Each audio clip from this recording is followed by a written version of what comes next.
আচ্ছা, আমার স্ক্রিনটা দেখতে পাচ্ছ? হ্যালো? হ্যাঁ স্যার দেখা যাচ্ছে। আচ্ছা, বেশ, আমি শুরু করছি তাহলে। হ্যাঁ, আচ্ছা, আজকে প্রথম। হ্যালো হ্যালো হ্যাঁ স্যার, শোনা যাচ্ছে। আচ্ছা, হ্যাঁ স্যার। আজকে প্রথম ক্লাস। এবার আমি যেটা করেছি, দেখবে যে আমি তোমাদের একটা পিডিএফ ফাইল দিয়েছি। আশা করি সবাই পেয়েছো। কোনো কারণে যদি ইমেল অ্যাড্রেস আমাকে যেটা দেওয়া হয়েছিল সেটার জন্য কেউ পাওনি বলে মনে হয়, either you collect it from your friends and let me know the correct email address. অনেক সময় হয় কি, just typing, maybe there is some typographical error by myself or uh, Buddhadev, who provided me the email addresses. So you should let me know the correct address, otherwise there will be problem in communication. Now, this topics in modern quantum mechanics, this is basically abbreviation TMQM. This was designed around 2011, so this course is running for 9 years. Actually, while giving the name for this course, I preferred this TMQM because when I was doing PhD that time, there are in Hindi movies this kind of name, DDLJ, HHQ, QSQT, and those are huge box office success. So I thought that since it's elective paper, so student, this will be also successful among students, but earlier years it was not so. But this year, so far, we have 18 students. Okay, so apart from jokes, the reason is that you see that when you learn quantum mechanics course, then you find continuity. Say some operator methods, Schrodinger equation, solving some Schrodinger equation, angular momentum, and all these things. In this course, there are some disjoint topics. Okay, maybe one or two are related to each other, but not all are related to each other. And that's why these topics, the in the course name, the topics stands for this. There are disjoint topics. Also, there are some topics related to each other, but not all topics are related to each other. And then modern quantum mechanics. So what's old quantum mechanics? Old quantum mechanics is the standard development of quantum mechanics up to the relativistic quantum mechanics. This modern quantum mechanics, I'll be talking about certain topics which are very relevant in different emerging areas of research. Some of them are also, you cannot say modern. For example, that in this course I have to teach scattering. I did not include scattering in the syllabus, but I have to. In this university framework, I alone cannot decide. I have to take permission from appropriate bodies, and they told that students don't learn scattering in MSc standard quantum. So you include sir that. So that's bolo. Sir একজন বলো। Join হতে চাইছে, একটু okay add করে নিন। আচ্ছা, আমার স্ক্রিনে দেখা যাচ্ছে না তো, দেখছি দাঁড়া।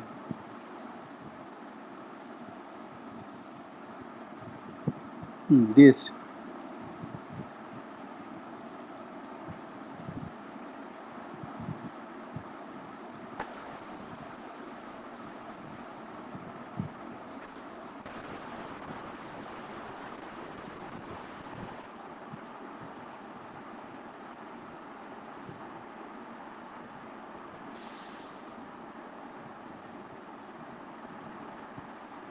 দেখো, আমি এটা করতে গিয়ে আবার শেয়ারিং এর পেজটা হারিয়ে ফেললাম।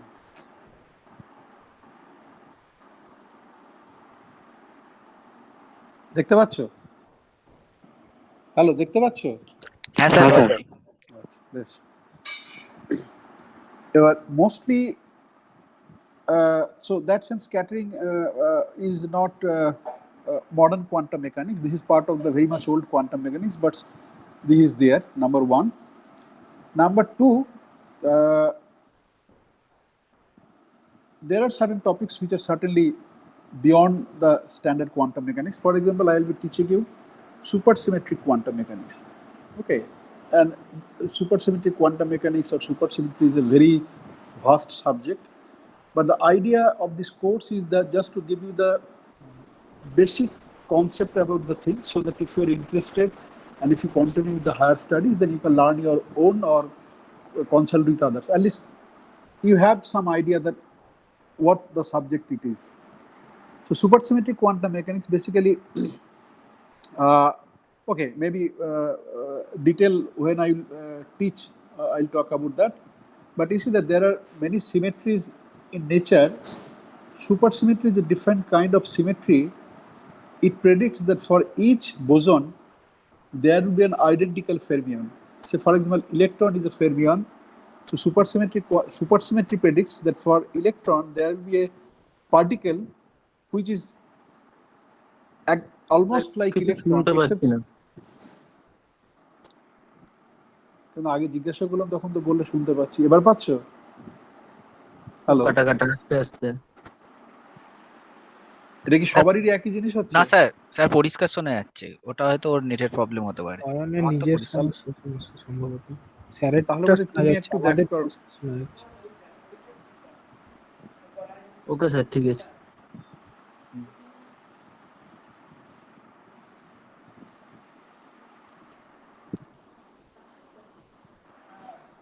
ওকে, সো দাঁড়া, এই এক অদ্ভুত সমস্যা, হারিয়ে হারিয়ে যাচ্ছে।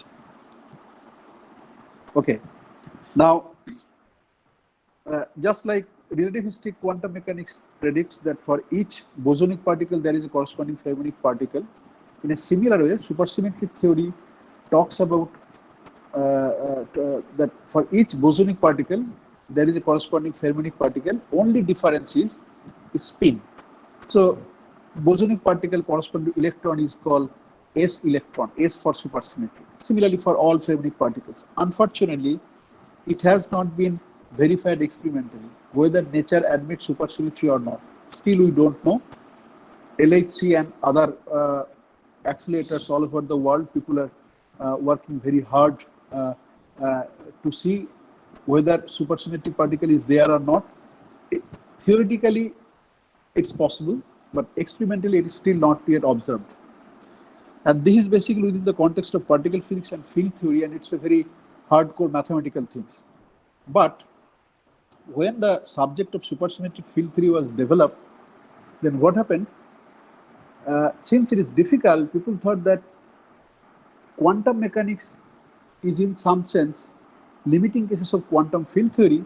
So all those different concepts we should first understand within the context of quantum mechanics. Okay, and if we can understand within the context of quantum mechanics, then we can try to generalize it to quantum field theory. So this is like this famous joke or philosophical story, whatever way you identify, that a man or a woman, to be more gender sensitive, was searching for a lost coin under a lamppost. And then he was searching for a long time, she was searching for a long time. Then all the passers-by, they were inquiring that what happened, and explained that I lost my coin. Then one curious person told that, okay, where did you actually lost it? Then that person answered that pointed out some 100 meters were there. Then why you are searching under the lamppost? The answer was that because there is light. So this is told as a joke that how idiot that person is, that lost the coin some 100 meters away and looking under the lamppost. But if you want to think in terms of philosophy, that there is light. Okay, so that's why I'm searching. So in science, particularly in theoretical physics, it always happens that we look for some models where we can predict something, we can get something, and then we go beyond, because we know that actually you lost the coin somewhere else. Okay, we have to go there, but in order to go there, first I should acclimatize myself with the place where there is light. So that's the philosophy. And while doing so, this supersymmetric quantum mechanics, the subject of supersymmetric quantum mechanics, was developed around 1982 by none other than Edward Witten. I think that you must have heard of his name. Now people are talking about choice-based credit system and all these things. So he is a product of American university system, He did a graduation in history, and then he had a brief stint as a journalist during Vietnam War. Then he didn't like everything, neither journalism nor history, but all along he had mathematics as a subject, and then he joined theoretical physics, research in theoretical physics. And not only that, he got Field Medal. Field Medal is equivalent to Nobel in mathematics, but only one big difference is that you will be awarded, somebody will be awarded Field Medals if that work is done below the age of 40, and will be awarded before he crosses that age 40. Okay, so this is very prestigious. I lost my chance. I'm above 40. Actually, I'm above 50. So all of you have chance to get that Nobel Prize, Field Medal. So Witten gave the idea, then people picked it up, and they found that whether, irrespective of whether supersymmetry is realized in nature or not, the underlying mathematical structure is very beautiful, and it can be used as a mathematical technique to solve many quantum mechanical problems, to solve many statistical mechanical problems.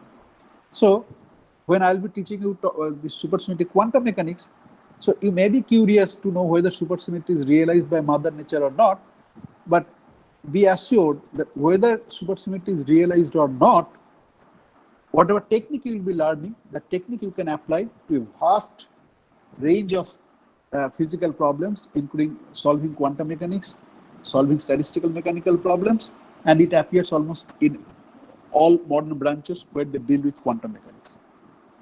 And also, there is equation, I don't know whether you're familiar with it or not, it's called Fokker-Planck equation. Basically, through some transformation, one can map it to the Schrodinger equation. So application range is vast. Okay, so that is about supersymmetric quantum mechanics. Again, I repeat that this is a vast subject, but we'll be learning maybe some 6-7 lectures, very minimal of it, and you will see the beauty of it and why people believe that nature obeys supersymmetry. I also believe that nature obeys supersymmetry during my lifetime. If it is proved that no, nature does not obey supersymmetry, then I'll be hurt. Okay. Second topic is self-adjoint extensions. So when you learn quantum mechanics, then you are told that the operator must be Hermitian. Okay. So actually, the actual statement should be the operator must be self-adjoint. When you learn quantum mechanics, standard quantum mechanics up to the master degree, basically there is no difference between self-adjoint operator and Hermitian operator. But I'll be talking about self-adjoint extensions and show that the standard problem, say particle in a box, 1D box, all of you have studied particle in a 1D box, and you will see that if we cannot take the boundary condition properly, then some calculation of expectation values of the as simple as problem, a particle in a box, can go wrong. Its predictions will be wrong, expectation values will be wrong. Okay, so it's not a very high eyebrow idea, but it is there within the standard quantum mechanics and the quantum mechanics which you learn in the BSc third year or MSc first year.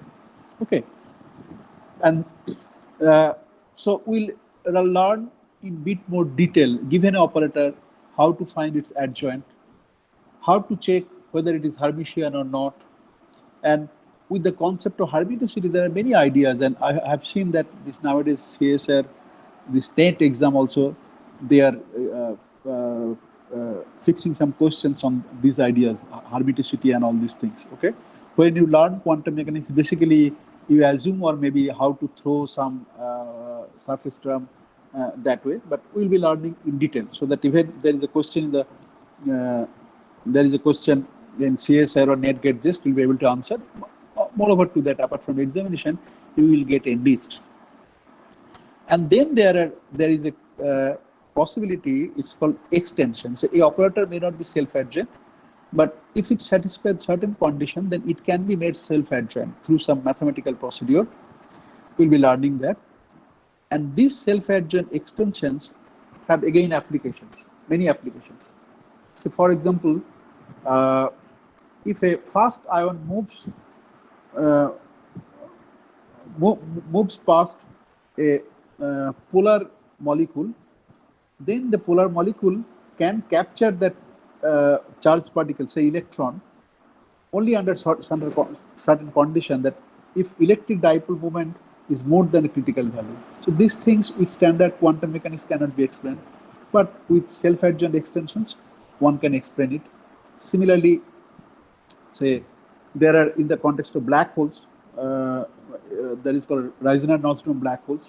So if you want to study the dynamics of a test particle near the horizon of Reissner-Nordström black holes, then you find that there you have to do some self-adjoint extension in order to match with entropy. Okay, but again, I should be careful enough. These are explanations using self-adjoint extensions, but whether Mother Nature is realizing that self-adjoint extension or not, that's a different issue. There are some problems, theoretical open problems, which cannot be explained using the standard development of quantum mechanics, which can be explained in terms of self-adjoint extension. That's my motivation. And although the name appears that it's a very complicated thing, you will see that it's basically the choice of the boundary condition. You may have, corresponding to a classical system, you may have many quantum systems. Have you ever thought about that? That given a classical system, there may be many quantum systems.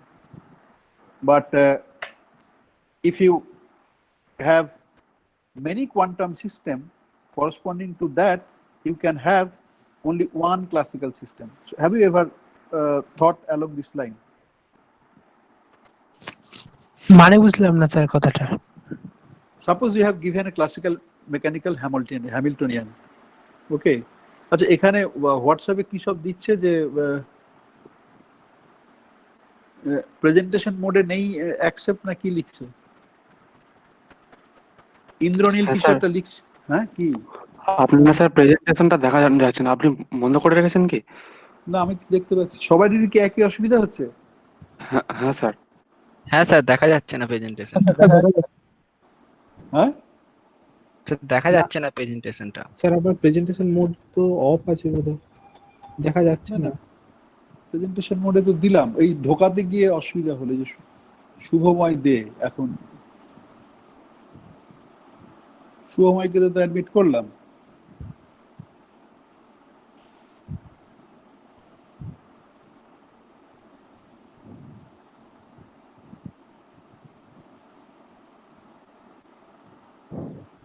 দেখো, দেখতে পাচ্ছ এবার?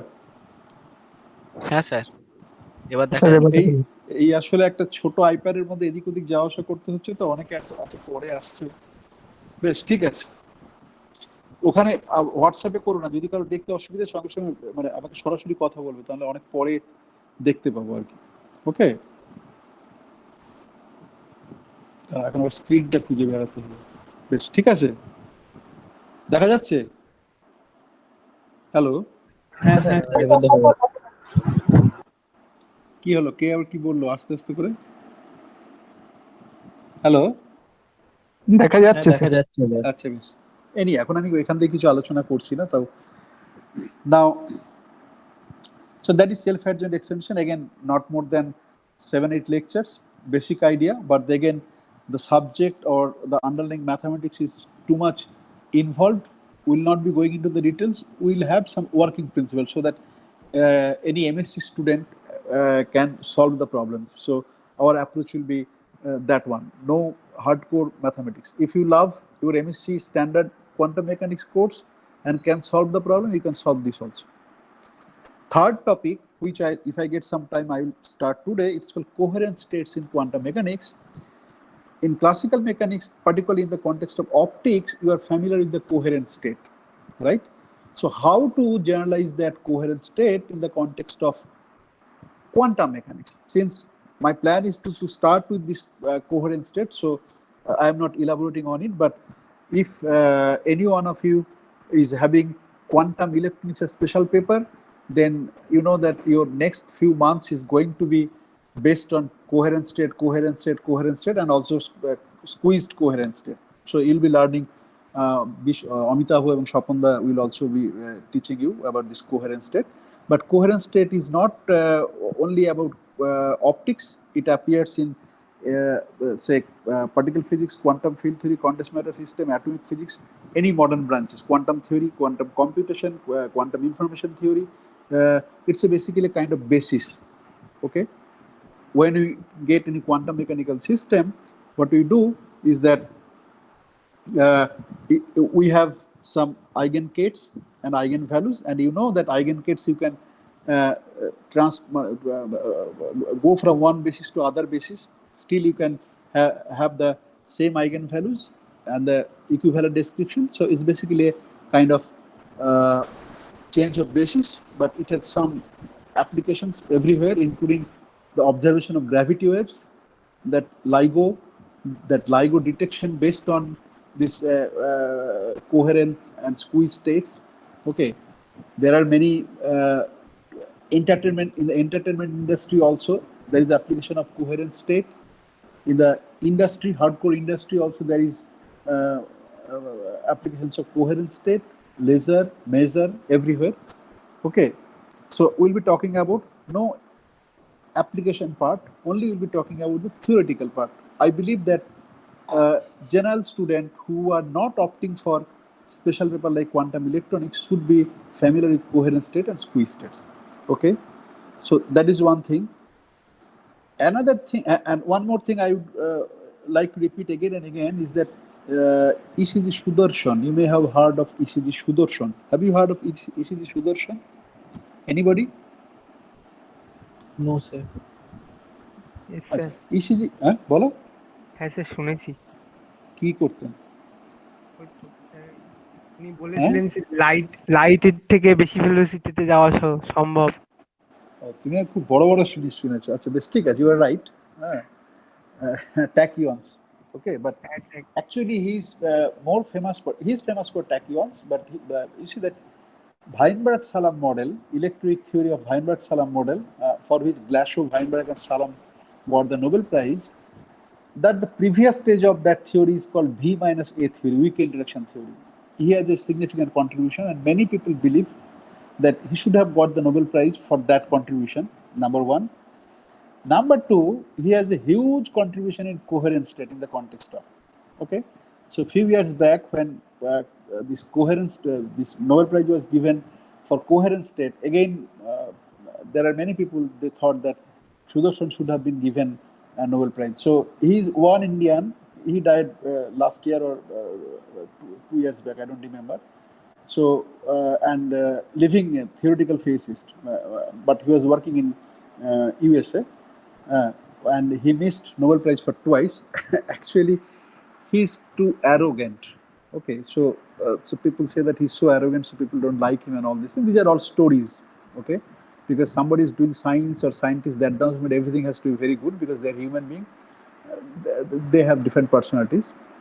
One more important point about Sudarshan is that Sudarshan visited Department of Physics Vishwabharati on 2 occasions and longer visits, 1 month, 2 months. Okay, so you see that we are, of course, I was not there in the department that time. I heard from my teachers or seniors, and those seniors also retired almost, that Sudarshan visited and all his anecdote and stories, how he used to interact with the faculty members, students and all this. So that way we are fortunate that such a big personality, not only for 1 day or 2 days, for long-term distinguished professor chair under the scheme, he visited that scheme. So this is coherent state. And then I'll be talking about another thing, it's called geometric phases in physics. That is also, there is some Indian connection. So this is like, say, in quantum mechanics, if you make a closed path in the, say, eigenspace, then under certain condition, the wave function picks up a phase, non-trivial phase, because any quantum mechanical eigenfunction, so Schrodinger equation, you can always multiply by phase factor, because we are interested in the mod square, probability density, odd expectation values, high star is high. So basically, trivial phase factors have no meaning. But here, some kind of non-trivial phase factor, it has very interesting connection with a mathematical branch. It's called differential geometry. Okay, and similar things were first observed by it's called Pancharatnam, not in the context of quantum mechanics, because this geometric phase may arise in classical mechanics also. Foucault pendulum is one example where you get this precision changes. So that's an example of geometric phase in classical mechanics. In the context of optics, Pancharatnam got this, but unfortunately he died at a very young age when he was in England for postdoctoral fellowship. And so his works were not that famous, but now people acknowledge that in the context of classical physics, he gave the idea.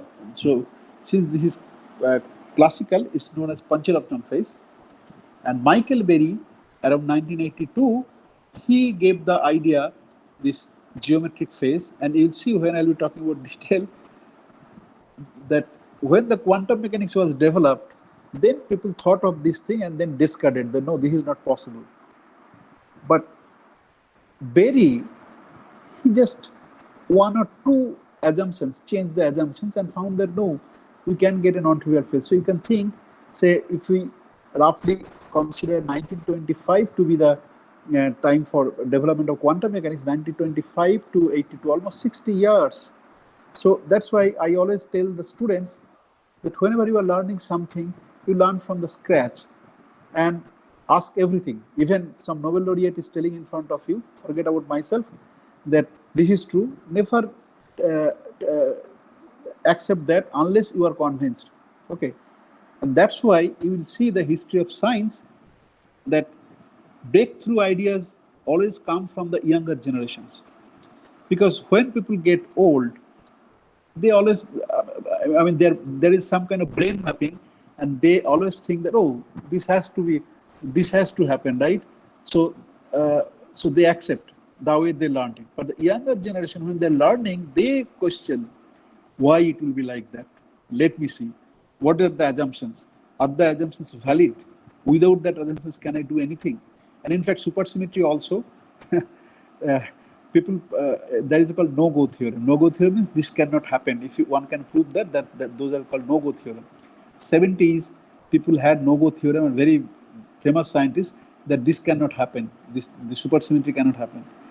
But again, some younger generation, they looked at the assumptions and changed the assumptions, and then there is supersymmetry, and then government and many countries are spending billions of dollars to see whether nature realizes supersymmetry or not. And I mean, I can go on telling many examples, but just basic idea that whenever you learn something, get convinced. It's not that somebody Piyushda told, or some other teacher told, or it's written in books, or some Nobel laureate is telling. No, you should get convinced in your own way. Everybody gets convinced in your own way. Learning process is like that. So this should be your motto. And then you will see that you may discover something which we thought that, oh, that cannot happen. Okay, so this is the way science moves. Now, Berry phase, again, I will be talking about Berry, and I met Berry personally, and he's a very nice person, he likes India. Although he's a famous person, I mean, he does not have all this. I mean, many people are once become famous, they're arrogant or does not want to mix with other people. But Berry is completely different personality. I'll be talking really some stories when I talk about Berry phase. And Berry phase has applications again, almost all branches of physics: quantum matter, quantum electronics, field theory, particle physics, whatever you can think of quantum, anything quantum. Berry phase has applications. I just mentioned one application. Many body calculation in quantum matter physics, there are some mismatches in theory and experiment. Okay, people are not able to explain, but there are some calculations by incorporating Berry phase, and they can predict. They can explain the experimental results. Okay, this is as important as this. Okay, বেশ, তাহলে Berry phase গেল, তারপরে আর কি থাকছে? Oh. So let me count. There are 7 topics. So I talked about supersymmetry, I talked about self-adjoint extension, I talked about coherent state, scattering. Already you are familiar with, so I am not going to mention scattering.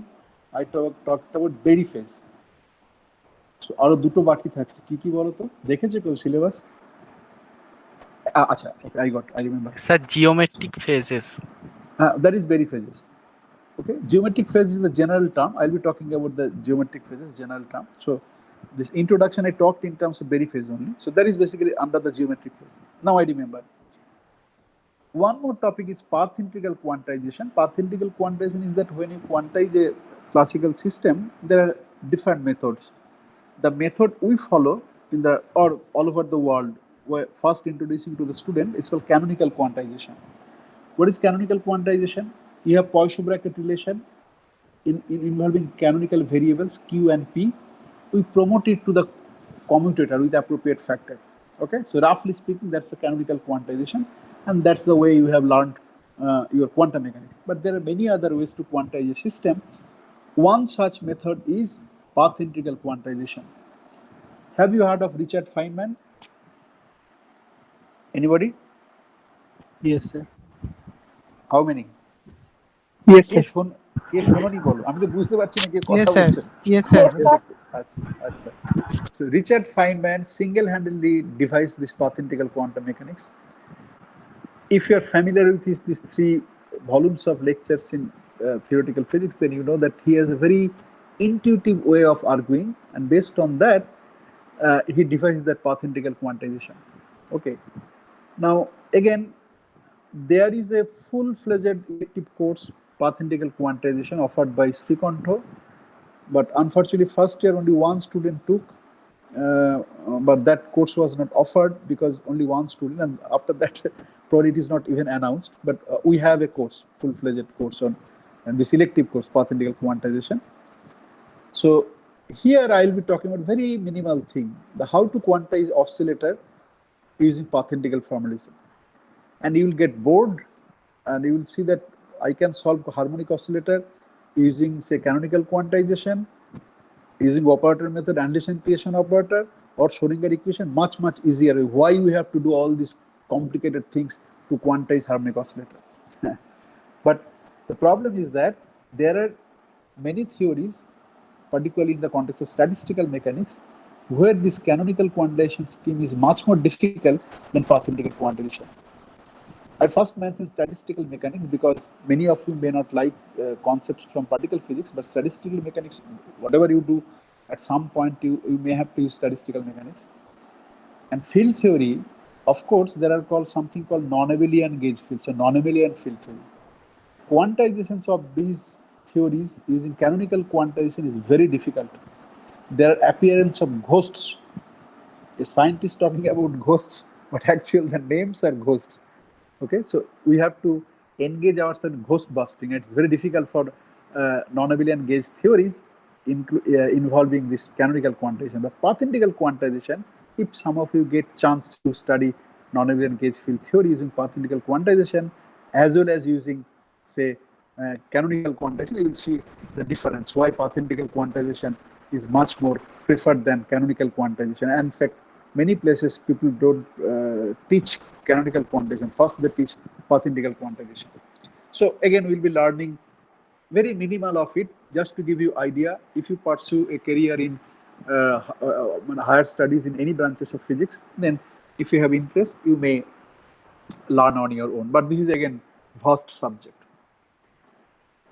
And then another component, that is those of you who are having quantum electricity special paper, they will be learning there also, I guess. That is about quantum entanglement or quantum information theory. Okay, again, this is a very important area. Many students are, some of our students joined research in quantum theory, and I'm very happy, or I'm proud that while appearing for the interview, they were asked questions from quantum entanglement, and when they answered this TFR, HRI, they got so much impressed that MSc student is answering all these things in terms of Schmidt decomposition. They expected the answer, some crude answer, but using crude method, and they got selected. One of them did not accept this offer from TFR and join job, and somebody is doing research in HRI and also wrote me a few months back that she got her first paper. And in India also, because within few months we'll be applying for PhD position, many of you, there are very good groups of related to this subject, quantum information theory. At least 9-10 well-established groups scattered all over India, including research institutions. The idea is basically is that 1935, Einstein, Podolsky, and Rosenberg, this is known as EPR paradox, posed some question. Okay, so I'll be coming in detail when I teach it, but just let me verbally mention it, that quantum mechanics is incomplete. People wrongly interpret that as Einstein said quantum mechanics is wrong. Never said that quantum mechanics is wrong. Their arguments are based on the fact that quantum mechanics is incomplete because of this probabilistic nature, while classical mechanics is deterministic. And they gave the idea of hidden variable, that there are certain variables which we still don't know. We have to know hidden variable. If we know, then this probabilistic approach of quantum mechanics will be removed. It will be deterministic. Okay, and gave some example. When I talk in detail, I will be talking about that. So after that, there are many debates and all this, but people didn't look into the matter for a long time. Then around 1964, J.S. Bell, one very promising young scientist, he devised some experiment that whether really there are hidden variable theory or not. Okay, because the opponent view of Einstein is a school founded by Bohr. It's called Copenhagen theory. And after that Bell's paper, he devised some inequality to test whether this hidden variable theory is valid or not. Again, the subject gained momentum, and till today, there is not a single experimental support in favor of Einstein and his supporters. But again, you should give the credit to Einstein, because this quantum information theory, quantum entanglement, quantum cryptography, quantum teleportation, everything has roots in the 1935 paper. He raised the questions, people tried to answer it, say 1964 onwards, and then this new subject emerged with huge technological potential. Why? Say you must have heard of quantum computer. This classical computer has some limitations because hardware part. You know that previously it was this vacuum tubes and then semiconductor diode, and as we move forward, we have this very large integrated circuit. So it's a miniaturization, and because of that, you have the cell phone in your hand. I have iPad or laptop I'm using to teach you.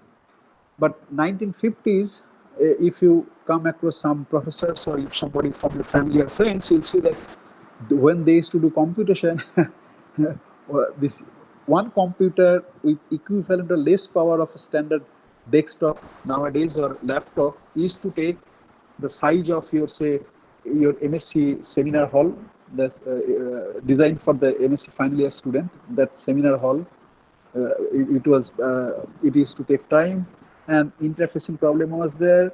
There are people, you have to give the job using punch card. There are no keyboard type interface, but as you are progressing, there are many things. Now, have you ever thought that this is very large integrated circuit, when the distance between two components will be compared to their de Broglie wavelength, then quantum effects will come into picture. So that means if the two components, the interrelated distance between the two components is less than, say, of the order of 1 angstrom, 1 nanometer, then the quantum effects will come into the picture, and the classical computer will not work. So we have certain limit. What I want to say is that we have certain limit beyond which we cannot continue this miniaturization of chips indefinitely. Okay, so we have to go at stop at some point. So that means we are compromising with the speed. But this quantum computer uses, again, this is the proposed quantum computer, because if কেউ কিছু বললে কেউ না sir quantum computer uses the spin orientation of, say, electron or polarization of photon, and it has huge advantage over the classical bit. Classical bit is either 0 or 1. using the voltage, relative voltage difference, or whether there is current or no current. So only two steps.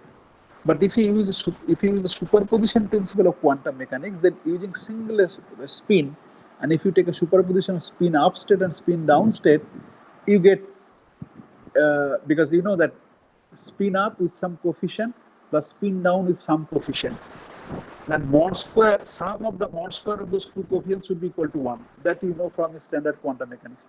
But this is equation for a circle, and circle you can consider any point. So there are infinitely many possibilities. That's the way a qubit, it's called quantum bit, is much powerful than a classical bit, which is basically 0 or 1 using voltage or computer. So these people are working all of much ahead than the hardware part. People have in fact written software programs, because those software programs for computation will be different from the standard C.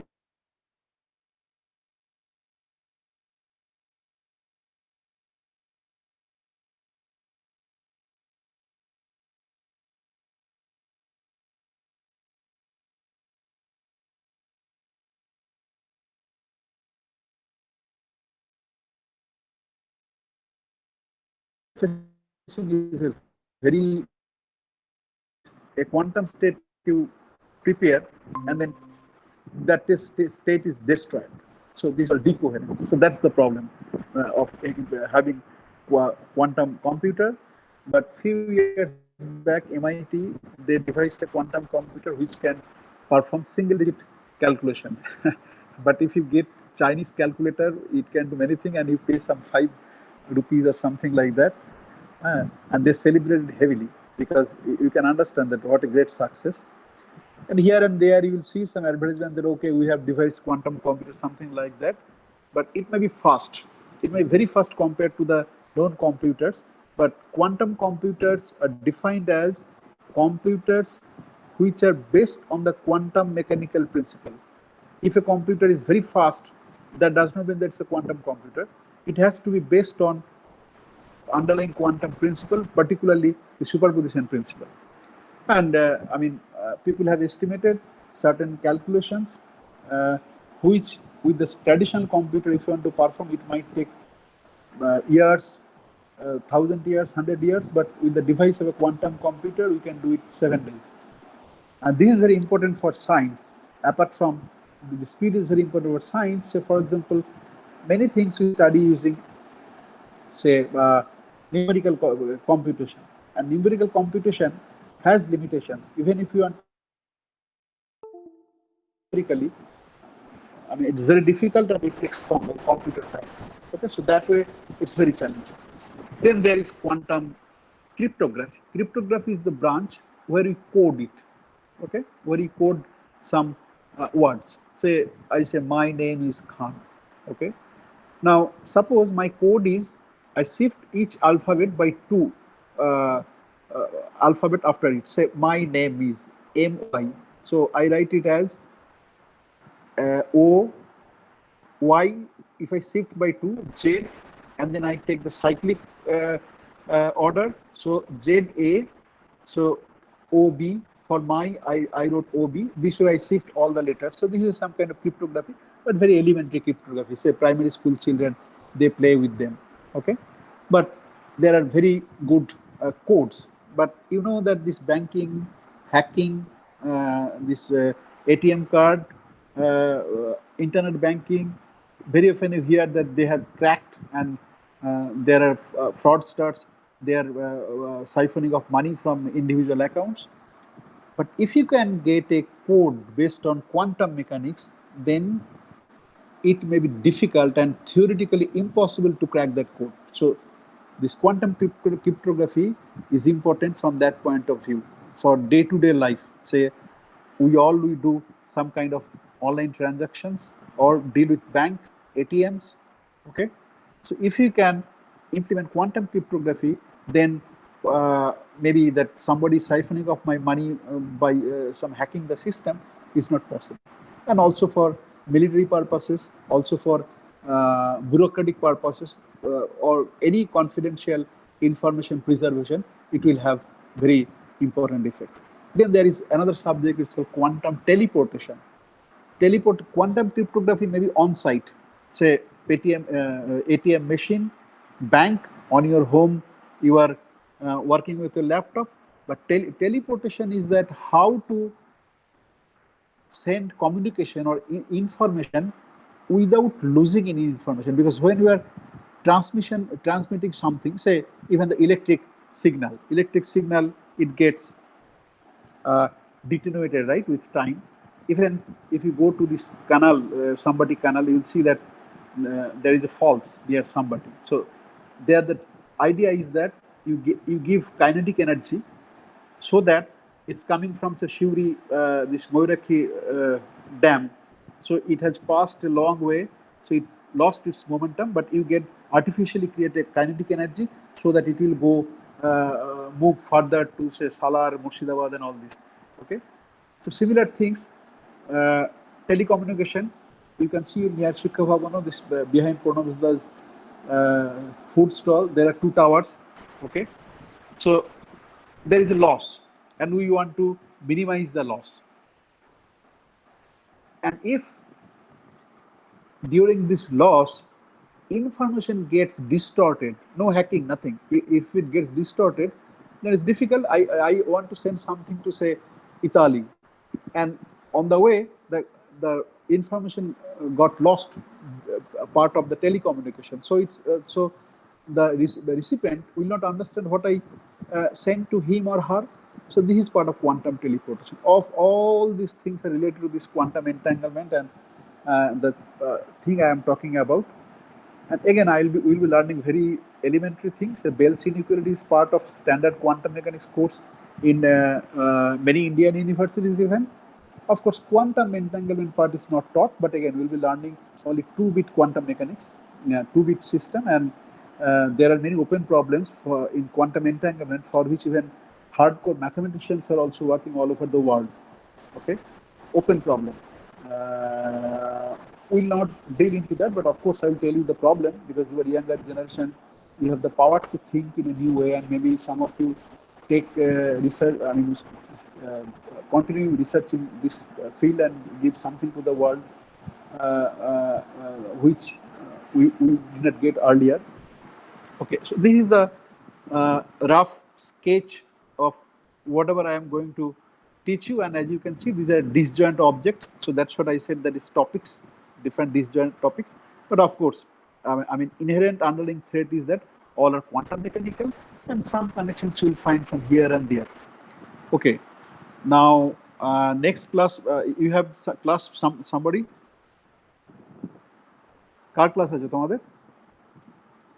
তারপর 3:30 থেকে আছে কার? বিকাশ অরুণীদের দা। ক্লাসে কেউ নেই? 2:30 থেকে তো অরুণীদের class আছে। কেউ কি অরুণীদের ক্লাসে স্টুডেন্ট আছে?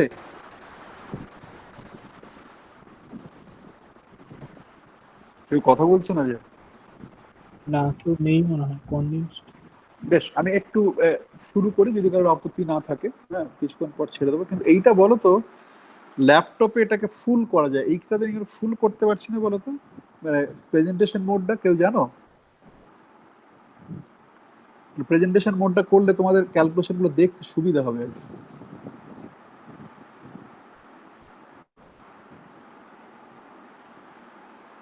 আচ্ছা বেশ, যখন দেখতে পাচ্ছি না আবার পরে দেখবো। ওকে, আজকে যেটা আমি শুরু করব সেটা হচ্ছে coherent states in quantum mechanics. প্রথমে যেটা করব, যে জিনিসটা আমার কাজে লাগবে, প্রায় সব বাকি টপিকগুলোতেই লাগবে, সেটা হচ্ছে যে হারমোনিক অসিলেটরের যে আইগেন ভ্যালু প্রবলেম তোমরা সলভ করেছো, কি করে সলভ করেছো? শ্রোডিঙ্গার ইকুয়েশন দিয়ে, না অ্যানালিসিস ইকুয়েশন অপারেটর দিয়ে, না দুটো দিয়েই করেছো? দুটো দিয়েই। সবাই করেছো কি? হ্যাঁ হ্যাঁ হ্যাঁ স্যার, মানে মানে ক্লাসেই হয়েছে? হুম। আচ্ছা বেশ, তাহলে দাঁড়া আগে এটা নিই। হ্যাঁ বেশ, না তো আসছে না তো।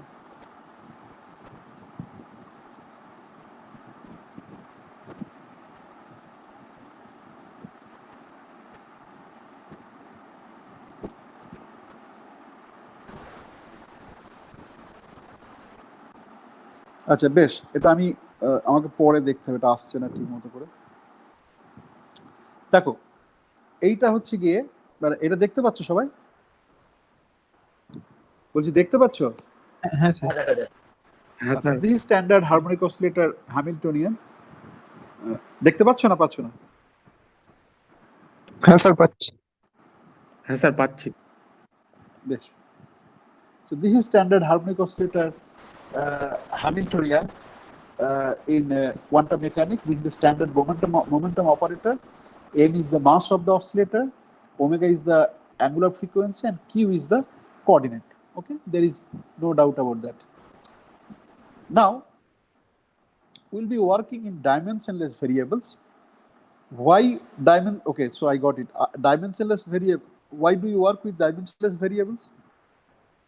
Because you see that you know that if you have any equation, so dimensionally it should match left hand side and the right hand side of the equations. Now if we do the calculation using dimensional variables, sometimes if we do some wrong at any step, if we do some wrong calculation at any step, that goes over till the end, it's very difficult to pick up. But if we do some kind of similar arrangement where these dimensional variables are removed through some transformation, then we can do the calculation, and at the end of the calculation we again use the transformation to get results in terms of some dimensions of units. So this is from the technical point of view. And in fact, there are some other problems. If you do numerical solution of some system, you will see that if there are dimensions with mismatching power law behavior of certain quantities, then it's very difficult to compute anything numerically, particularly differential equations. Okay, it always diverges, and if it has some solutions, we want to minimize it. This divergence we don't want. We want to get non-divergent solutions. Also, have you ever thought that when you solve a hydrogen atom, you know that at dimension of the hydrogen atom of the order of angstrom, right? ঠিক বললাম? হ্যাঁ হ্যাঁ hello, ফার্মিও না, হ্যাঁ কি বলছে? ফার্মিও তো। Angstrom তো। হ্যাঁ স্যার। অ্যাংস্ট্রম। ফার্মিটা হচ্ছে কি তোমার নিউক্লিয়াসের ডাইমেনশন। এবারে তাহলে আমি যখন হাইড্রোজেন অ্যাটমের প্রবলেম সলভ করছি, আমি আর এর ভ্যালুটা 0 থেকে ইনফিনিটি নিই। 0 থেকে ইনফিনিটিতে নেওয়ার তোমার কোনো দরকার নেই। মানে ইনফিনিটি হচ্ছে একটা অ্যাসিম্পটোটিক কনসেপ্ট, মানে ইনফিনিটি বলতে কোনো নাম্বার আলাদা করে বোঝায় না, লিমিটিং সেন্সে বোঝায়। তাহলে কি আমি ফাইনাইট ভ্যালু দিয়ে করতে পারতাম, যেখানে ভ্যালুটা ছোট হয়ে যাচ্ছে। এখানে দেখবে যে তুমি যদি ডাইমেনশনালি ওয়েভ ফাংশনটা দেখো, সেই গ্রাউন্ড স্টেট হাইড্রোজেন অ্যাটম, তাহলে দেখবে যে e⁻⁻r যে ফ্যাক্টরটা রয়েছে, তার সামনে যেগুলো রয়েছে সেগুলো খুব ছোট কোয়ান্টিটি, খুবই ছোট কোয়ান্টিটি। হ্যাঁ, তার ফলে সেই ছোট কোয়ান্টিটি হওয়ার ফলে তোমার বাকিটাকে তোমার লিমিটিং সেন্সে অনেক বড় নিতে হয়, নট নেসেসারি অ্যাংস্ট্রমের মধ্যে সীমাবদ্ধ থাকে। তো বুঝতে পারছো ডাইমেনশনাল কোয়ান্টিটি থাকলে কি কি অসুবিধা হতে পারে। ওকে, নাও এখানে আমরা যেটা করেছি,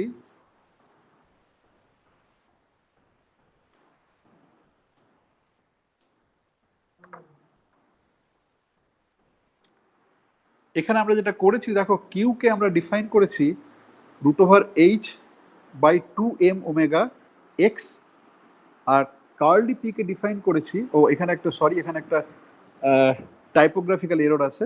এইখানটাতে দেখতে পাচ্ছ, এইখানটাতে একটা পি হবে, এই একটা স্মল পি হবে, এটা আমার টাইপোগ্রাফিক্যাল এরর। ওকে, আচ্ছা, হঠাৎ করে এইরকম কেন করতে গেলাম? এবং আমি ক্লেম করছি যে এই যে এক্স রয়েছে, এই এক্সটা হচ্ছে গিয়ে তোমার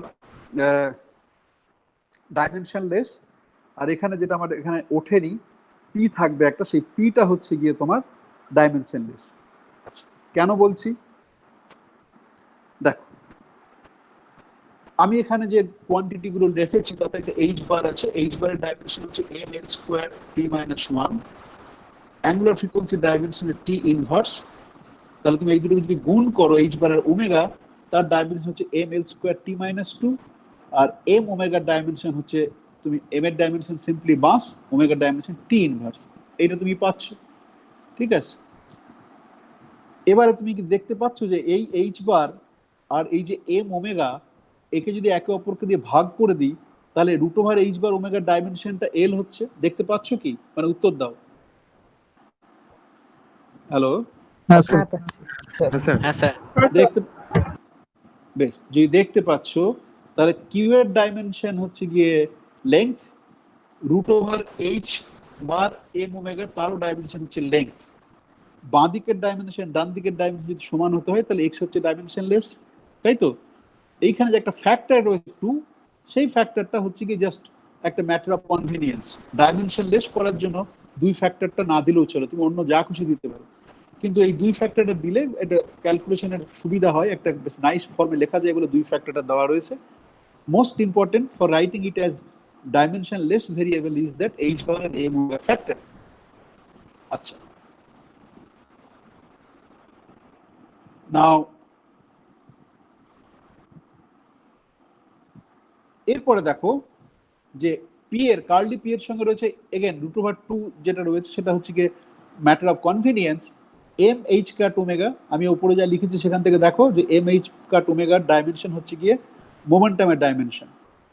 তাহলে তাই যদি হয়, এটা যদি মোমেন্টামের ডাইমেনশন হয়, এইদিকে এই ডান দিকে আমরা একটা জিনিস লিখতে টাইপোগ্রাফিক্যাল এরর আছে, এখানে স্মল পি ছিল, তাহলে সেই স্মল পিটা ডাইমেনশনলেস। তাহলে স্মল এক্স এবং স্মল পি দে আর ডাইমেনশনলেস ভেরিয়েবল। আচ্ছা,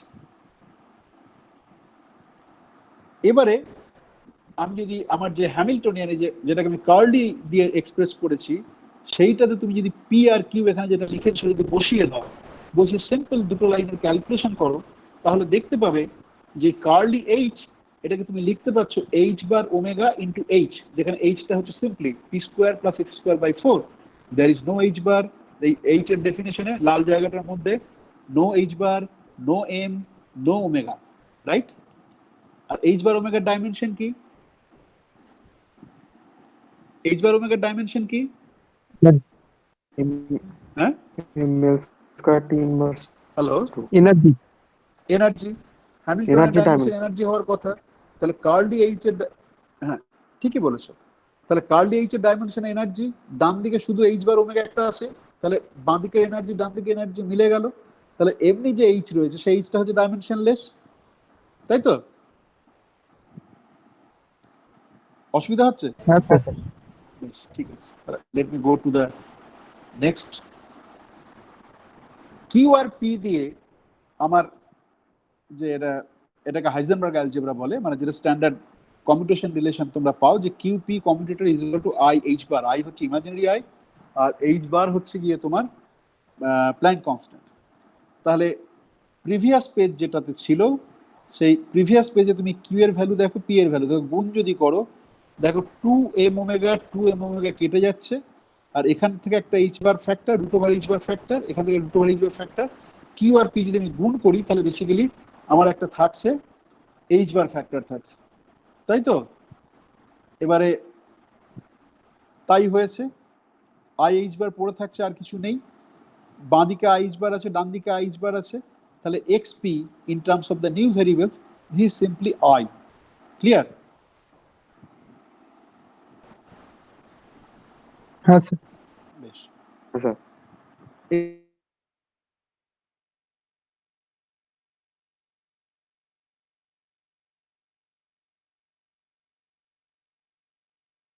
এইবার লাগবে আরো কয়েকটা জায়গাতে লাগবে, এটা বিভিন্ন ভাবে রিপ্রেজেন্ট করা যায়, অ্যানালিসিস অপারেটর, ক্রিয়েশন অপারেটর। এই ক্লাসের জন্য আমি যেটা করবো সেটা অ্যানালিসিস অপারেটর হচ্ছে কি x by two plus i p. Dagger নিলে সরাসরি দেখতে পাচ্ছ যে এক্স হচ্ছে হারমিশিয়ান, পি হারমিশিয়ান, তাহলে x by two minus i p. এবার তোমরা যদি খাতা পেন নিয়ে বসে আছো, একটা শর্ট ক্যালকুলেশন করে দেখো যে এ ড্যাগারের কমিউটেটর ইজ ইকুয়াল টু 1। এই এক্স আর এই এক্স কমিউটেটর করলে 0 দেবে, পি পি কমিউটেটর 0 দেবে, only x by 2 minus ip that will give you half, ip x by 2 that will give half, So these two will be equal to 0. Okay.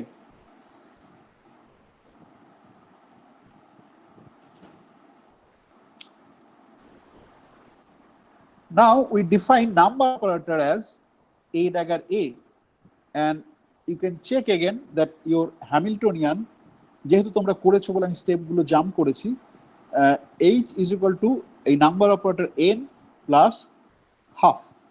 ওকে, বেশ, এটার কি significance? এরপর আমরা যেটা করতে পারি যে এই যে h, ধরো এইটা হচ্ছে গিয়ে তার eigen value equation, hn is equal to en. আমরা অ্যাজিউম করছি যে h এর একটা বেসিস রয়েছে n, kth বেসিস রয়েছে, এবং তার করসপন্ডিং আইগেন ভ্যালু হচ্ছে e. পারহ্যাপস এখানে আমি একটা সাবস্ক্রিপ্ট দিলে ভালো হতো, যে en করে দিতে হতো, তোমরা চাইলে তোমরা দিয়ে নিতে পারো। এবারে এইটাকে আমি বাঁ দিক থেকে a দিয়ে গুণ করি। বাঁ দিক থেকে a দিয়ে যদি আমি গুণ করি, তাহলে আমি দেখতে পাবো যে ahn is equal to ean, তাই তো? হ্যাঁ হ্যাঁ না না? হ্যাঁ স্যার। বেশ, এরপরে আর একটা রিলেশন স্যার। আছে, এই যে h এর সঙ্গে a কমিউট করলে মাইনাস a পাওয়া যায়। ওকে, এটা সবাই তোমরা নিশ্চয়ই করেছো, না করলে h এর যে এক্সপ্রেশন আছে n প্লাস হাফ, সেটা নাও, নিয়ে a দিয়ে কমিউট করো, দেখবে যে h এর সমান মাইনাস। সেইটা ব্যবহার করলে আমি লিখতে পারবো ah সমান লিখতে পারবো ha প্লাস an, ডান দিকে একই জিনিস থাকলো an। এইবার han, এই an টাকে বাঁ দিকে নিয়ে গেলে আমি পাচ্ছি e মাইনাস 1 an। আচ্ছা, এটা তো গেল অঙ্ক। তো এই অঙ্কে how do I read it? I read it in the following way: if n is an eigenkate of Hamiltonian h with energy eigenvalue e, then a acting on n is also an eigenkate of h with energy eigenvalue e minus 1, because this is also having form h psi is equal to e psi, যেখানে psiটা change to an instead of n, and the energy value changed from e to e minus 1. So that's why this is the interpretation: the a acting on any state lowers the energy by 1 unit. So that's why the annihilation operator is also called lowering operator. Now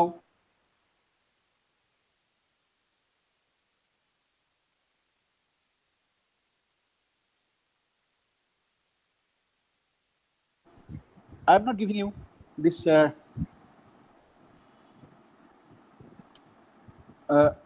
I'm not giving you the result for this a dagger, but again you can use the same argument for a dagger and show that a dagger can be interpreted as creation operator, and basically you start with the same equation but you multiply by a dagger. Okay, and there is a similar relation involving h a dagger, you use that, and the last line will be h a dagger n is equal to e plus 1 a dagger n. That means if n is an eigenkate of h with eigenvalue e, then a dagger n is also eigenvalue of h with energy eigenvalue e plus 1. It increases by 1 unit. Okay. Now,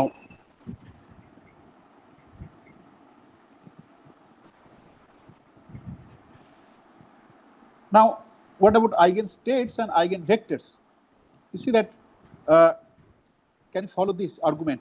If I take the expectation value of n, number operator, n has the form a dagger a. Now this one I can write is this way. Can you see this? The expectation value of a dagger a can be written as a acting on n and that mod square. এই third line যেটা মানে second সমান চিহ্নের পরে যেটা আছে, can you C this? বুঝতে পারছো এটা কেন হবে? না স্যার, না স্যার, ইনইকুয়ালিটিটা বুঝতে পারছি না, মানে greater than equal two inequality পরে আসছে, ইনইকুয়ালিটি আগেটা বুঝতে পারছো? হ্যাঁ, an তার যদি ড্যাগার নাও তাহলে পাবে কেট n a ড্যাগার, এই ব্রা n a ড্যাগার পাবে, তাই তো? বোঝা গেল না?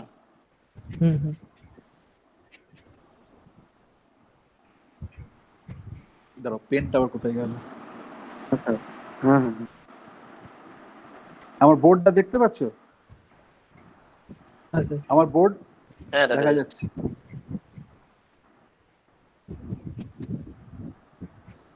হ্যাঁ স্যার। তাই তো?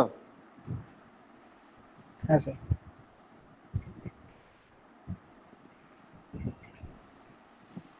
এটা তাই তো, বুঝতে পারলে? হ্যাঁ হ্যাঁ। বেশ।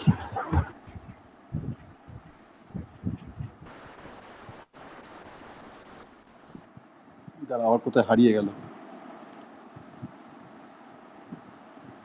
আচ্ছা, এবার এটা তো মড স্কোয়ার, যদি মড স্কোয়ার হয় তাহলে মড স্কোয়ার তো মানে জিরো বা পজিটিভ হতে হবে, তো সেই জন্য মানে গ্রেটার দ্যান ইকুয়াল টু জিরোটা সেই জন্য আছে। বোঝা গেল? হ্যাঁ স্যার। মড স্কোয়ার যদি কোনো কিছুর কোয়ান্টিটি হয় সেটা নেগেটিভ হতে পারে না, সেটা জিরো বা পজিটিভ হতে হবে, সেই জন্য ইনইকুয়ালিটি লিখেছি। এইবার দেখো যে এটা হচ্ছে একটা ইনইকুয়ালিটি, তাহলে এটা কখন স্যাচুরেট করে, মানে কখন mod of A N square should be equal to zero? একমাত্র একটা ক্ষেত্রেই স্যাচুরেট করতে পারে, যখন এ অ্যাক্টিং অন সাম স্টেট, যে স্টেটটাকে আমি জিরো বলছি, acting on some state is equal to zero. তাই তো? এইটা যখন স্যাটিসফাই করবে, and this is the definition of the ground state, যে একটা স্টেট থাকবে যে স্টেটটাতে তোমার energy will be annihilation operator acting on which will give me zero. This is the definition of the ground state, and এখানে আমি একটা normalisation ধরে নিয়েছি যে গ্রাউন্ড স্টেট ইজ নর্মালাইজড। এই যে রিলেশনটা রয়েছে,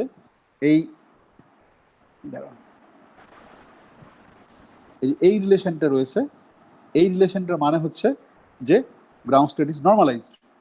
আচ্ছা, আর পরে যেটা হচ্ছে এখানে দেখো, এগুলো তোমরা সব পড়েছো, কিন্তু আমি জানি না এই ধরনের ইনপুট পেয়েছি না, যে কেন এই একটা স্টেট থাকবে যার নিচে আমি কোনো স্টেট পেতে পারি না। এটা হচ্ছে সেই আর্গুমেন্ট, যেটা যেহেতু positive definite, semi positive definite, মানে আইদার জিরো আর গ্রেটার দেন জিরো, তার ফলে এইরকম একটা স্টেট থাকতে হবে, এবং সেটাকে আমরা গ্রাউন্ড স্টেট, ওর নিচে যাওয়া যায় না, ওর নিচে যেতে পারি না, তার কন্ডিশন ইনইকুয়ালিটি। এইবার আমি আর্গু করছি যে n must be a semi positive integer, মানে n can be zero or positive, আর কোন মানে ফ্র্যাকশনাল নাম্বার হতে পারবে না, ইরেশনাল নাম্বার হতে পারবে না। কেন হতে পারবে না? ধরো আমি যদি এইরকম একটা স্টেট নিই, এ ড্যাগার, আচ্ছা, A to the power n plus K n, যেখানে কে হচ্ছে এর থেকে বড়। যদি ইন্টিজার হয়, ইন্টিজার হলে কি হবে, আমরা আগের কিছুক্ষণ আগে দেখেছি যে এ এন এর উপর অ্যাক্ট করে এক ঘর কমিয়ে দেয়। সরি, তাই তো? তাহলে কথার জন্য ধরো তুমি এখানে ধরো A square acting on one, A square acting on one মানে N is equal to one, K is equal to one. তাহলে প্রথমে এটা যখন অ্যাক্ট করবে সেটা ওয়ানটাকে জিরোতে নিয়ে যাবে, তাই তো? দ্বিতীয় এটা যখন অ্যাক্ট করবে তখন, আচ্ছা সেটা বোধহয় আমি বোধহয় আগে বলিনি, বোধহয় সেজন্য হয়তো অনেক অসুবিধা হচ্ছে। এই যে এই রিলেশনটা a n is equal to root over n minus one, এই যে রিলেশনটা রয়েছে, ওকে? তো তাহলে এক ঘর কমালে n মাইনাস ওয়ান হলো, স্টেট টু এর উপরে যদি একবার কমাও তাহলে এক ঘর হলো, আবার যদি আর একটা এ বসাও জিরো হলো, আবার যদি বসাও জিরোর উপর এক করে জিরো দিন। কিন্তু ইন্টিজার হচ্ছে বলে এক ঘর করে কমে কমে আসছে। যদি ইন্টিজার না হতো, কথার জন্য বলছি আড়াই ধরলে, তোমার স্টেটটা হলো আড়াই, 2.5, তাহলে একবার কমলে হবে 1.5, আর একবার কমলে হলো 0.5, আর একবার কমলে হলো -0.5। কিন্তু due to this inequality this is not allowed, so that means n has to be integer. এই অপারেটর আর্গুমেন্ট বাদ দিয়েও অ্যালাউড কেন নয় বললেন? তুমি যদি ধরো এনটাকে শুরু করলে সাম ফ্র্যাকশনাল নাম্বার আড়াই, 2.5, ওকে? হ্যাঁ হ্যাঁ বলবে কথার পরে, ওকে? হ্যাঁ স্যার। তাহলে একবার এ দিয়ে অ্যাক্ট করলে ওটা কমে কত হবে, আড়াইটা একবার কমবে, সেটা আমরা দেখেছি। তাহলে আড়াইটা এক ঘর কমলে কত হবে, 1.5, 1.5টার এক ঘর কমলে কত হবে, 0.5। 0.5টার এক ঘর কমলে কত হবে, -0.5 কিন্তু এই যে এইখানে যেটা আমরা দেখছি ইনইকুয়ালিটি যেটা দিয়েছি mod square greater than equal to 0, সেখানে তো 0 নিচে নামতে পারে। এটা তো স্যার মডুলাস আছে। হ্যাঁ হ্যাঁ, তো মডুলাস আছে, মডুলাস আছে। হ্যাঁ মডুলাস আছে। আমি তো এন এর ভ্যালু নিয়ে কথা বলছি, আমি তোমার ওই মডুলাসের ইনইকুয়ালিটি ভ্যালু নিয়ে কথা বলছি না। আমি যে না তাহলে আমি যদি মডুলাস করে স্কয়ার করি তাহলে তো গ্রেটার দেন 0ই হবে। গ্রেটার দেন 0 গ্রেটার দেন 0 হবে না যদি মডুলাস করে স্কয়ার করি? মডুলাস স্কয়ারটা হচ্ছে কি, এইটা একটা ধরো তুমি ওয়েভ ফাংশন হিসেবে চিন্তা করো, তাহলে এ অ্যাক্টিং অন ওয়েভ ফাংশনে give b a wave function, তাই তো? তার মড স্কয়ারটা 0, কিন্তু আমি যখন আর্গুমেন্টটা দিচ্ছি, আর্গুমেন্টটা হচ্ছে যে একটা গ্রাউন্ড স্টেট আছে, তার ভিত্তিতে এ 0 ইজ ইকুয়াল টু 0। হ্যাঁ স্যার। এইটার নিচে তুমি এ মাইনাস হাফটা কি পাবে তখন তুমি? আড়াই থেকে কমতে কমতে কমতে তাহলে a minus point will give you some non zero value এই ইকুয়েশনটাতে, but that is not allowed due to this equation. আমি সেই আর্গুমেন্টটা করছি। এখানে যখন মড স্কয়ার ধরছো তখন a acting on n can be anything, you are right. কিন্তু আমাকে তো যে যখন স্যাচুরেট করছে, সেই স্যাচুরেট করার সময় যে এ 0 ইজ ইকুয়াল টু 0 এইটাকে তো থাকতে হবে, কিন্তু আমার তো কমে যাচ্ছে, -0.5 is equal to some non zero state হচ্ছে। তার মানে আমি তো I am getting some state which is not bounded from below. -0.5 এর পর আরো একবার যখন করব, মাইনাস দের করতে করতে ইনফিনিটিতে চলে যায়। So there is no ground state for that. That's the argument. সেটা কি ফলো করতে পারলে? হ্যাঁ স্যার। আচ্ছা, যদি এটা বুঝতে অসুবিধা হয় তাহলে যেটা করবে, ধরো যখন শোরিকার ইকুয়েশন যখন দিয়ে সলভ করো তখন দেখবে একটা পলিনোমিয়াল আসে, যদিও ই টু দি পাওয়ার মাইনাস একটা থাকে, সেটাকে ডাইভার্জ করাচ্ছে, মানে সেটাকে কনভার্জ করাচ্ছে সলিউশনটা, কিন্তু হায়ার এন এর জন্য তোমার একটা পলিনোমিয়াল থাকে, হারমাইট পলিনোমিয়াল। সেই হারমাইট পলিনোমিয়ালটা x to the power n হিসেবে, হারমাইট পলিনোমিয়ালটা তোমার ডাইভার্জ করে। এইবারে আমরা যেটা করি যে যদি ওয়েভ ফাংশন ডাইভার্জ করে তাহলে আমরা ওয়েল বিহেভড ওয়েভ ফাংশন পাবো না। তখন আমরা যেটা করি, জাস্ট মনে করে দেখো যে হাইপার জিওমেট্রিক ফাংশন যেটা পাও সেখানে একটা কোএফিসিয়েন্টকে তুমি 0 করো, এবং 0 করতে গিয়ে তোমাকে এনটাকে, ওখানে যে এনটা আছে এনটাকে ইন্টিজার নিতে হয়। মনে পড়ছে? করেছো না করো? হ্যাঁ স্যার করেছি। হ্যাঁ, তো ওখানে যে তুমি পলিনোমিয়ালটাকে যে 0 করতে হয় সেটা মনে আছে তোমার? যে একটা হাইপারজিওমেট্রিক ফাংশন, হাইপারজিওমেট্রিক ফাংশন আসে তোমার, হ্যাঁ, সেই হাইপারজিওমেট্রিক ফাংশনে ওখানে তোমার একটা apart from the factor, exponential factor, you have polynomial. সেই পলিনোমিয়ালটাকে ফাইনাইট ডিগ্রি পলিনোমিয়াল করতে হয়, তাহলে ওরা ডাইভার্জ করে। এবং ফাইনাইট ডিগ্রি পলিনোমিয়াল করতে গেলে তোমাকে একটা এরকম একটা এন এর যেটা আইগেন ভ্যালু এন, সেই এনটা আসে, এবং সেটাকে ইন্টিজার না বসালে ওটাকে ফাইনাইট ডিগ্রি পলিনোমিয়াল করা যায় না। ওকে, আমি দুটো আর্গুমেন্ট দিলাম, একটা অপারেটর মেথড দিয়ে, একটা হচ্ছে জাস্ট ওয়েভ ফাংশন যেভাবে সলভ করে সেইভাবে। আচ্ছা, এবারে এই ফ্যাক্টরগুলো কি করে বের করে সেটা তোমরা করেছো। স্ট্যান্ডার্ড আমরা ধরে নিই যে সাম আলফা n-1 অ্যাডজয়েন্ট ইকুয়েশনটা করে এ ড্যাগারে n সমান আলফা স্কোয়ার n-1 করি। করার ফলে এটা যদি আমি প্রপোর্শনালিটি দেখি তাহলে alpha is equal to √n। একই জিনিস তুমি যদি এ ড্যাগারের জন্য করো তাহলে এই যে সেকেন্ড যে ইকুয়েশন আছে সেই ইকুয়েশনটা তুমি পাবে। দাঁড়াও,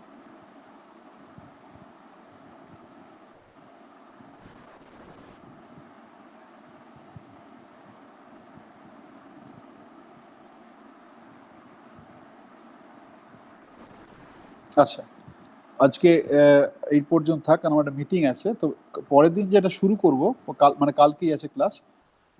আচ্ছা, এখানে আরেকটা জিনিস বলার রয়েছে যে গ্রাউন্ড স্টেট থেকে এ ড্যাগারটাকে তোমার রিপিটেড অ্যাকশন করে করে করে করে এনএস স্টেটটাকে তৈরি করা যায়। এই ফর্মুলাটা আমাদের কাজে লাগবে, এই ফর্মুলাটা আশা করি তোমরা ফ্যামিলিয়ার। আচ্ছা, কালকে যেটা শুরু করব সেটা হচ্ছে তোমার কোয়ান্টাম ডাইনামিক্স, মানে টাইম ইভলিউশন কিভাবে করতে হয়। এবং কালকে এই কোয়ান্টাম ডাইনামিক্সের একটু পার্ট আছে, মানে এখানে তো তোমরা জানো যে হাইজেনবার্গ ইকুয়েশন অফ মোশন হচ্ছে এইটা, ডিও ডিটি সমান IHO ফর এনি অপারেটর ও। ওটাকে আমি ধরে নিচ্ছি যে এক্সপ্লিসিটলি টাইমের সঙ্গে ডিপেন্ড করে না, তার ফলে এখানে যদি ওটা এক্সপ্লিসিটলি টাইমের সঙ্গে ডিপেন্ড করে তাহলে একটা এক্সট্রা টার্ম থাকে। কিন্তু যেহেতু আমি টাইম ইন্ডিপেন্ডেন্ট ধরে নিচ্ছি বলে সেই টার্মটা নেই। এবার এই ওটা যদি এ হয়, অ্যানিহিলেশন অপারেটর এ হয়, তাহলে এইচ এর সঙ্গে কমিউট করে মাইনাসে, তাহলে you get equation dA dt is equal to -a। You get equation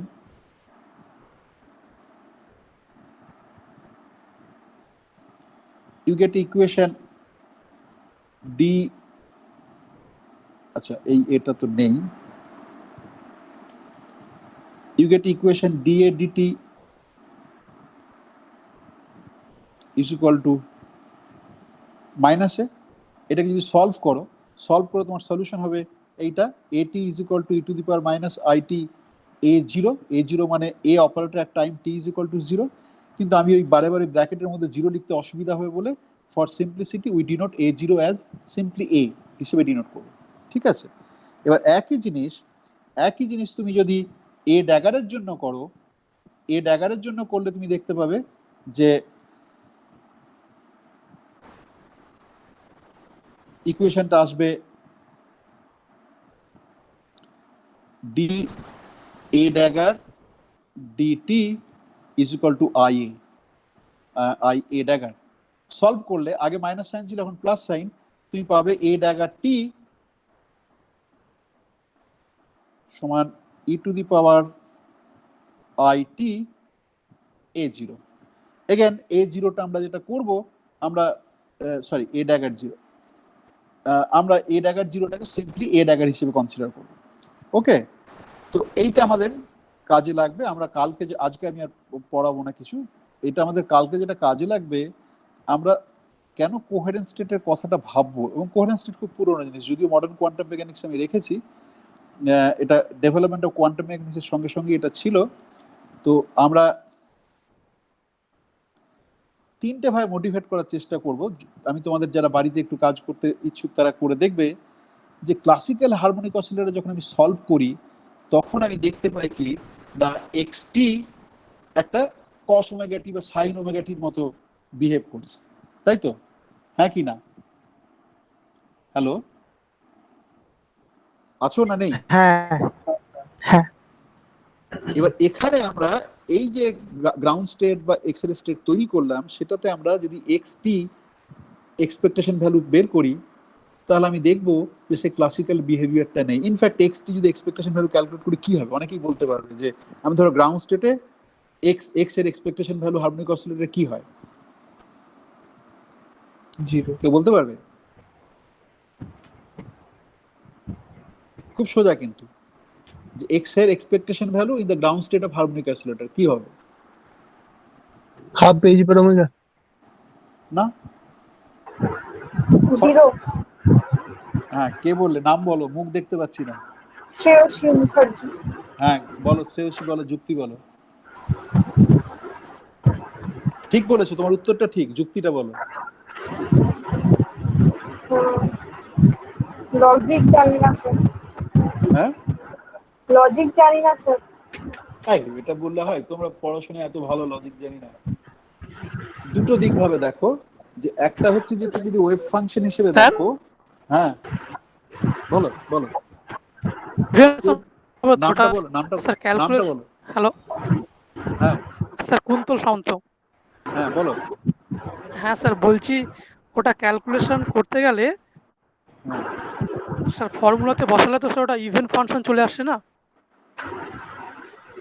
sorry sir. হ্যাঁ বলো বলো। হ্যালো। এগোচ্ছ ঠিক দিকে এগোচ্ছ, বলো। হ্যাঁ স্যার, হ্যালো বলো, আমি শুনতে পাচ্ছি, বলো। কুন্তল, হ্যালো। হ্যাঁ আমি শুনতে পাচ্ছি। তোমরা কেউ আমার কথা শুনতে পাচ্ছ নাকি আমার সমস্যা না কুন্তলের সমস্যা? না না, না, ওর সমস্যা। শ্রেয়সী আমার কথা শুনতে পাচ্ছ? হ্যাঁ হ্যাঁ স্যার। আচ্ছা, কুন্তলের কোনো কানেকশন প্রবলেম হচ্ছে, মানে ও যেটা বলতে চাইছিল সেটা ঠিক, যে ধরো আমি যদি এরকম এক্সপেকটেশন ভ্যালু করি, আমি যদি এইভাবে দেখি যে psi of x square x dx, এটা আমাকে ক্যালকুলেট করতে হবে, তাই তো, মানে শরীরের পিছে জাস্ট ওয়েভ ফাংশনের হিসেবে। হ্যাঁ বেশ, এইবারে দেখো যে হারমোনিক অসিলেটর একটা নির্দিষ্ট প্যারিটি আছে, মানে n ইভেন হলে ওয়েভ ফাংশন গুলো ইভেন প্যারিটি বলতে হচ্ছে x goes to minus x এ কিভাবে চেঞ্জ করে। তুমি যদি x goes to minus x করো, তাহলে psi of x goes to minus 1 by n to the power psi of x, এটা কখন এই প্রপার্টিটা জানো তোমরা, জানো না? হার্মোনিক অসিলেটরের হ্যাঁ স্যার। দাঁড়াও, এইখানে আমি একটু এন লিখি, সাই অফ এন। বেশ, তাই যদি হয় তাহলে তুমি দেখতে পাচ্ছ যে x goes to minus x, wave ফাংশনটা আইদার মাইনাস হবে মানে একই ওয়েভ ফাংশন আইদার মাইনাস দিয়ে গুণ হবে বা প্লাস দিয়ে গুণ হবে, depending on the value of N, তাই তো? হ্যাঁ হ্যাঁ। ধরো গ্রাউন্ড স্টেটে যদি করো, গ্রাউন্ড স্টেটে x goes to minus x করলে psi zero x goes to minus one to the power zero হচ্ছে ওয়ান সাই জিরো এক্স। যদি ফার্স্ট এক্স স্টেটে করো তাহলে psi one x goes to minus one to the power one মানে minus one psi one x, তাই তো? এইবারে মানে এগুলো খুব খুবই ইন্টারেস্টিং। আমি আজকে আর যেতে পারবো না, তোমাদের যদি সময় আছে, আমাদের মিটিং আছে, আমার বেরোতে হবে। ইনফ্যাক্ট এইটা যে কোনো পোটেনশিয়ালের জন্য বলা যায়, জানো তো? যদি পোটেনশিয়ালটার একটা সিমেট্রি থাকে তাহলে সলভ না করে, এটা তো তোমরা সলভ করে বলছো, সলভ না করে বলা যায় যে প্যারিটি থাকবে কি থাকবে না। ওকে, হার্মোনিক অসিলেটর যেহেতু x goes to minus x জন্য তোমার পোটেনশিয়ালটা চেঞ্জ হয় না, এইটার ম্যানিফেস্টেশন যে স্টেট গুলো প্যারিটি একটা থাকবে। প্লাস আমি যদিও এখানে মড স্কোয়ার করে লিখেছি, কিন্তু মড স্কোয়ার করে লেখার দরকার নেই, মানে ওটা দেখানো যায় যে ওয়ান ডাইমেনশনে wave function must be real. বেশ, আসল যুক্তিতে আছে। তাহলে এই যে আমার পেনটা কোথায় চলে গেল,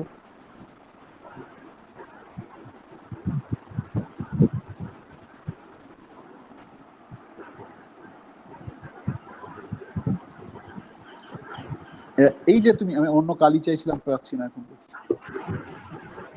এইটা কি, যে কোনো স্টেট হোক, মাইনাসে মাইনাসে প্লাস, প্লাসে প্লাসে প্লাস, আর x goes to minus x minus, তাহলে basically you are doing integration of odd function between minus infinity to plus infinity.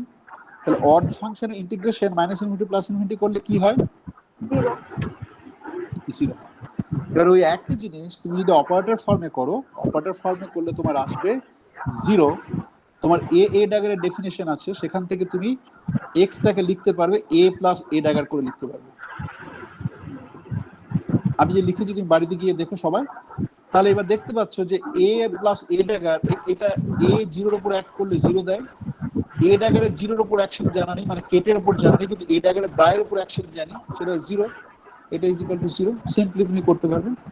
ওকে, আচ্ছা, এবার টাইম ডিপেন্ডেন্ট আমি কালকে শুরু করবো ওখান থেকে। টাইম ডিপেন্ডেন্টটা শুরু করলে দেখতে পাবে যে time dependent x t o is equal to zero.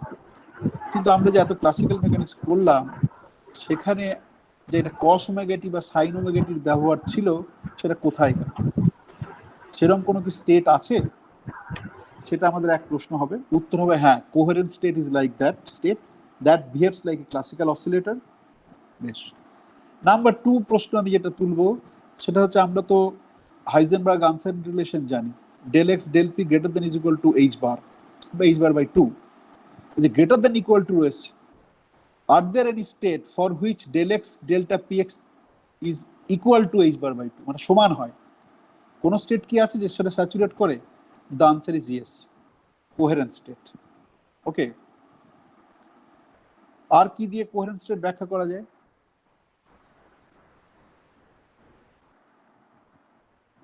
হ্যাঁ, থার্ড একটা পয়েন্ট আমি তুলবো, যে অ্যানলিশন অপারেটর কোনো আইগেন স্টেট লিখিনি, যেগুলো লিখেছি হচ্ছে a acting on n transfers into n minus one.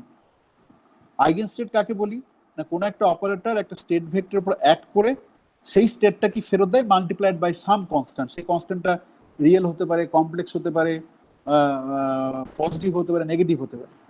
Any অপারেটরের আইগেন স্টেটের ডেফিনেশন হচ্ছে এ সাই is equal to some constant into সাই, এটা হচ্ছে আইগেন স্টেট। কিন্তু তোমরা যে রিলেশনগুলো দেখলে আগে সেই রিলেশনে দেখো কিন্তু এন এর উপর অ্যাড করে এটাকে চেঞ্জ করেছে, this is not an eigen state, তাই তো? বেশ, এইবারে অ্যানিলেশন অপারেটরে কি কোনো আইগেন স্টেট হয় সেইটা আমরা দেখব। Again the answer will be that yes, annihilation operator eigen state হচ্ছে গিয়ে কোহেরেন্ট স্টেট। তো কোহেরেন্ট স্টেট বিভিন্ন ভাবে ডিফাইন করা যায় এবং দে আর ইকুইভ্যালেন্ট। আমি দেখাতে পারি যে ডেফিনেশনগুলো ইকুইভ্যালেন্ট, একই রেজাল্ট দিচ্ছে। আমরা কালকে যেটা করব, মানে এবং এটা সব জায়গাতেই প্রায় তোমার ওইভাবে তোমার ইন্ট্রোডিউস করে, সেটা হচ্ছে গিয়ে যে অ্যানিলেশন অপারেটরের আইগেন স্টেট কি থাকে সেটা আমরা বের করবো। ক্যালকুলেশনটা সোজা, বুঝতে সুবিধা হয়, কিন্তু we could equally start from যে আমার del x del p x is equal to h bar by 2, এই রিলেশন স্যাটিসফাই করে কোন স্টেট আমাকে দেখাও তো বাবু। আমরা সেইভাবে শুরু করতে পারি। বা আরেকটা কি কারণ বললাম, ভুলে যাচ্ছি আমি, আরেকটা কি কারণ বললাম, হ্যাঁ এই যে বললাম যে ক্লাসিক্যাল বিহেভিয়ারের মতো সমান বিহেভিয়ার আছে একটা স্টেট বের করে, আমি যে দিক থেকে শুরু করি আমি সেই সমস্ত জিনিসগুলো কিন্তু করতে পারি, সেটা কালকে শুরু করব। আচ্ছা, একটু তোমরা যাওয়ার আগে একটু পরিচয় দেবে, আর পরিচয়টা বোধহয় একটু মানে যদি সম্ভব হয় আর কি, মানে তোমাদের ভিডিওটা অন করে দিও, তাহলে মানে রাস্তায় দেখা হলে চিনতে পারবো না যে কাকে পড়াচ্ছি। ওকে, এখন আচ্ছা কোনো কি কারোর প্রশ্ন আছে কিছু? আমি স্ক্রিন শেয়ারিংটা রাখছি, কোনো প্রশ্ন থাকলে বলো। স্যার হ্যাঁ বলো। বলছি যে এ ড্যাগারের যে মানে কমিউনিকেশনটা বললেন ওখানে আমি শুনতে পাইনি, ওটা কি ন্যাচারাল ইউনিটের কথা কিছু বলেছেন ওখানে? না, আজকে ন্যাচারাল ইউনিটের কোনো কথা বলিনি আমি। এ ডাগারের না বলছি তোমাকে, তুমি দেখো ভালো করে দেখো যে আমার তো আমি এর যে ডেফিনেশন আছে, আমি এখানে দেখো তুমি যে আমি তো এইচ বার বা এম ওমেগা আমি তো সব উড়িয়ে দিয়েছি। আমার যে এর ডেফিনেশন এখানে তো কোনো এইচ বার নেই, তাই তো? তোমার এক্স আর পি এর যে কমিউটেটর আছে সেখানে দেখো এক্স আর পি এর কমিউটেটর কিন্তু কোনো এইচ বার নেই, আমি তো উড়িয়ে দিয়েছি। তোমার কিউ আর পি এর যে কমিউটেটর তাতে এইচ বার আছে। কুন্তল, আচ্ছা কুন্তল, আচ্ছা এইটা হচ্ছে আমার অরিজিনাল ভেরিয়েবল কিউপি, সেটাতে এই এইচ বার আছে। কিন্তু আমার মডিফাইড যে ভেরিয়েবল, সে মডিফাইড এত হালকা হচ্ছে কেন রে? আমার যে মডিফাইড যে ভেরিয়েবল, সে মডিফাইড ভেরিয়েবল হচ্ছে এক্সপি, এগুলো লেখা হয়েছে এক্সপি দিয়ে লেখা রয়েছে, তাই তো? এক্সপি এর কমিউটেটর কিন্তু i, not i h bar, h বারটাকে আমি তুলে দিয়েছি ডাইমেনশনাল ভেরিয়েবল করে, তার ফলে এ ড্যাগার সমান 1ই আসবে। ক্লিয়ার? আচ্ছা আচ্ছা আচ্ছা আচ্ছাটা কে বলছো, কুন্তল না কেউ? না অয়ন বলছি, অয়ন। হ্যাঁ, তো কুন্তলের ক্লিয়ার হলো? কুন্তল তুমি কি আছো? আচ্ছা, কুন্তল বোধহয় ডিসকানেক্ট। আর কারোর কিছু প্রশ্ন?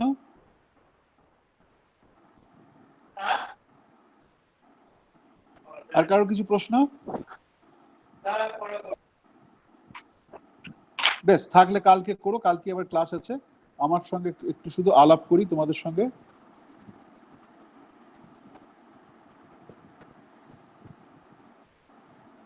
চলো একদিক থেকে শুরু করো। কেউ একটা আমার এখানে বোর্ডে যারা আসছে তাদের প্রথমেই নাম রয়েছে শ্রেয়সী রয়েছে দেখছি। শ্রেয়সী বলো। শ্রেয়সী, হ্যালো। হ্যাঁ স্যার। হ্যাঁ একটু যদি পারো তোমার ভিডিওটা অন করো। অন করেছি, আপনি দেখতে পাচ্ছেন? হ্যাঁ দেখতে পাচ্ছি। বলো তুমি কোথায় বিএসসি করেছো, কোথায় বাড়ি? আমি এখানে বিশ্বভারতীতেই বিএসসি করেছি, আর আমার বাড়ি বোলপুরে। কোথায়? বোলপুরে? হ্যাঁ। বোলপুরে কোথায়? ভুবনডাঙ্গা। ওই বাবা, তুমি সব কাছের লোক একদম।